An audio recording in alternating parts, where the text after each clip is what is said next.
The Canada-India diplomatic relationship, crucial due to the significant Indian diaspora in Canada, is now uncertain. Canada hosts over 1.86 million people of Indian origin. 40% of international student permits in 2022 were given to Indians.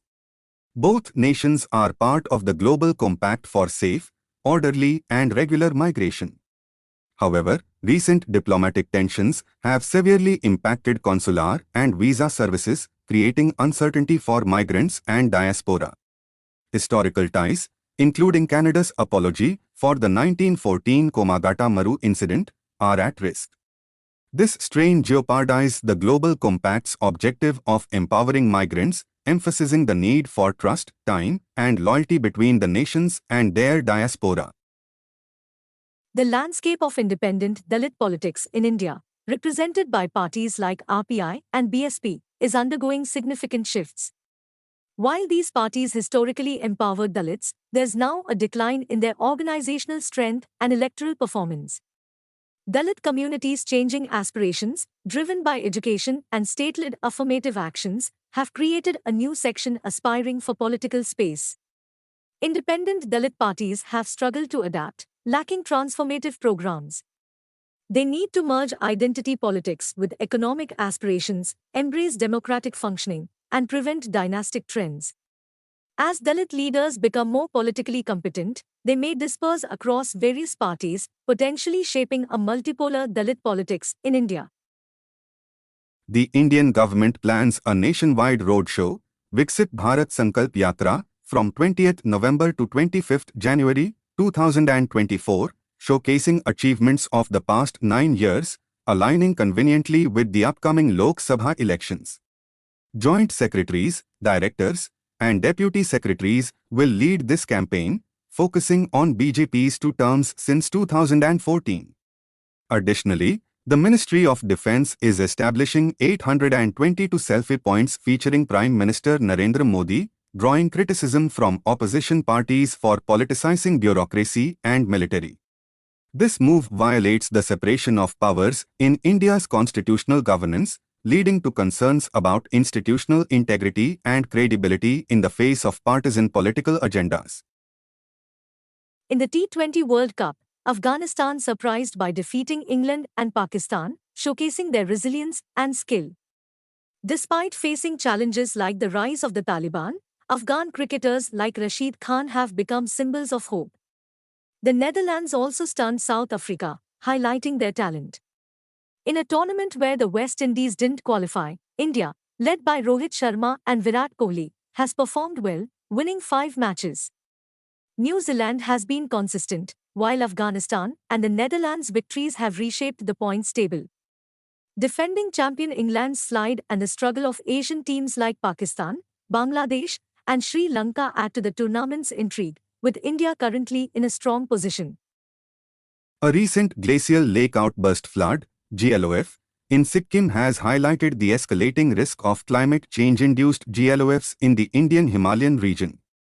A study in Nature revealed that 90 million people in 30 countries live near glacial lakes, with 1/6 residing within 50 kilometers of these lakes and potential GLOF channels. Early warning systems are crucial, but predicting cascading hazards like landslides and flash floods remains challenging. Monitoring equipment indicated higher than normal temperatures before the Sikkim event, possibly triggered by the collapse of a large mass of rock moraine. India has thousands of glacial lakes, making risk estimation complex. Mitigation efforts face difficulties due to high altitudes, inaccessibility, and harsh conditions above 5,000 meters.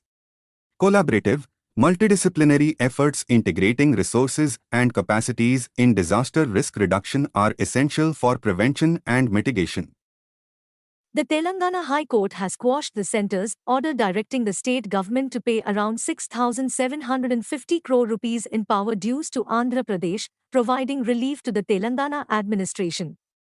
The dispute over payment of power dues has been ongoing, with Andhra Pradesh claiming Telangana owes 3,441.78 crore rupees in principal and 3,315.14 crore rupees in late payment surcharge, while Telangana contends its power utilities should receive around 17,828 crore rupees from Andhra Pradesh. The court granted both states the liberty to seek legal remedies. The resolution of this issue might pave the way for settling other pending bifurcation matters between the two states. The impact of disaster events on agriculture and food security has worsened over the years, with the frequency of extreme disasters rising significantly. A report by the Food and Agriculture Organization revealed that agricultural losses constituted an average of 23% of the overall impact of disasters across sectors. Drought accounted for over 65% of losses in the agricultural sector, with floods, storms, cyclones, and volcanic activities making up the rest. The total loss from extreme events over the past 31 years amounted to approximately $3.8 trillion, averaging about $123 billion per year. Low-income countries suffered losses more than double those of upper-middle-income countries relative to agricultural value added. India has expressed its intention to host the Olympic Games in 2036, aiming to become the fourth Asian country after China, South Korea, and Japan to host the event. The selection process for Olympic host cities has evolved under the leadership of IOC President Thomas Bach, focusing on flexibility, sustainability, and cost-effectiveness. The new norm allows for continuous dialogue and targeted dialogue phases, with emphasis on using existing and temporary venues to ensure long-term sustainability. India is one of several confirmed nations interested in hosting the 2036 Games, along with Mexico, Indonesia, Turkey, and Poland. The decision could be made as late as after 2030, offering flexibility in the selection timeline. A SIM card, short for Subscriber Identification Module, is an integrated circuit microchip that identifies a subscriber on a cellular network. It serves as the subscriber's ID card within the network, allowing them to connect to the network and confirm their identity.